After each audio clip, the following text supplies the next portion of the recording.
It's been several years ago now. In fact, it'll be 20 years this December that my grandpa passed away. And I was in the hospital room when he took his last breath. I was also in the hospital the days before, leading up to, before he passed, what was supposed to be a simple surgery. He had gotten gangrene in his leg and they were going to remove his foot. And I remember in the hallway when they were about to roll him into the operating room, and he just asked me to pray with him before he went in. And I said, you know what, are there things specifically? And he said, there are only a couple of things I wanted in my life. And he iterated those, and we talked about them, we prayed about them, and they wheeled him back. They didn't do the surgery. They ended up taking him to his room, and when he left the earth, he left with his whole body. But in all the conversations we had, you know what he never said? Man, I wish I'd worked more. Man, I wish I'd worked harder. And he had one dream that couldn't be fulfilled in his lifetime, and that was he really wanted to fly to Hawaii and see all the islands. He never got to do that. Oh, he lived a full life. He made a lot of friends, and when he left, a lot of people knew and loved him. But he finished his job. He retired from law enforcement. He worked as a security guard at the bank. He even had his own little chair because he was getting too old to stand up. But he stood there, he sat there in that chair at the front door until his eyesight wouldn't let him shoot a gun anymore. Why do I bring all this up? Well, I bring all this up because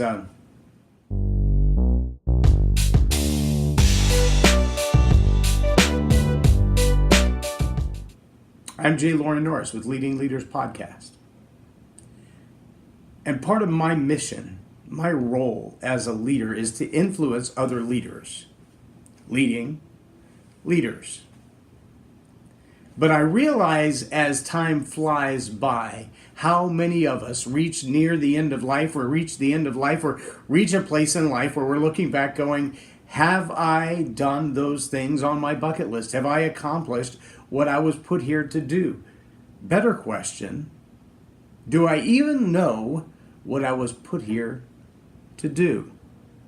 Have I matched up my gifts and my talents with the things that I'm really, really passionate about? There are two camps on that. There are some people who say there's something in you that when you poke it just right, it just flares up and you're like, wow, that's what I've been waiting for all of my life. And others say you can conjure up your own passion, just pick a thing and pour all your heart into it. And in my honest opinion, the difference is between a human being and a human doing.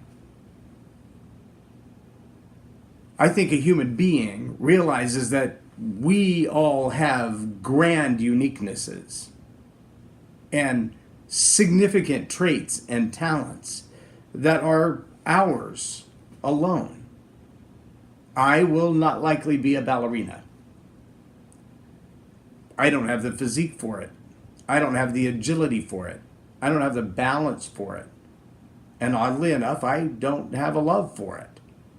Now, there would be something amiss if I had a love for being a ballerina and was still built like a turnip.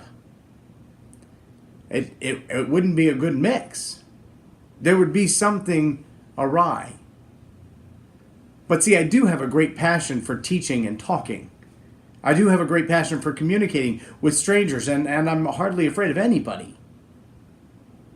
Which means this assignment, this calling that I feel like I have to teach people that I've never met face to face, seems to be a good fit for the personality and the gifts and the traits and the passions that I have. I know there are other people who are phenomenal with numbers. And there are people who are phenomenal with cooking. And there are people who are phenomenal in working with kids, with little bitty kids, with the unbelievable grace and patience to deal with toddlers every day, all day. I love the toddlers in my life, but I can only take so many days of them before I'm ready to go hide in a closet all on my own. There are certain gifts and talents that you have that make you unique. They give you an opportunity to do something in this life that nobody else can do.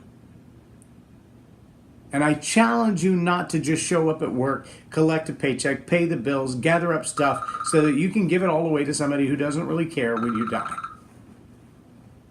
I challenge you to live the life you were made to live by finding out what those gifts and talents are and then finding a way to make a living.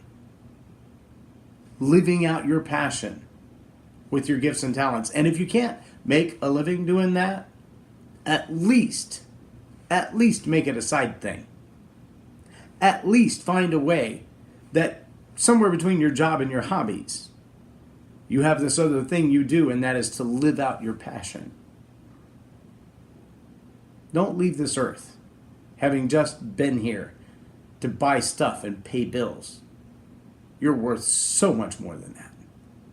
I'm J Loren Norris for Leading Leaders Podcast on Tell It Like It Is TV. Have a blessed day.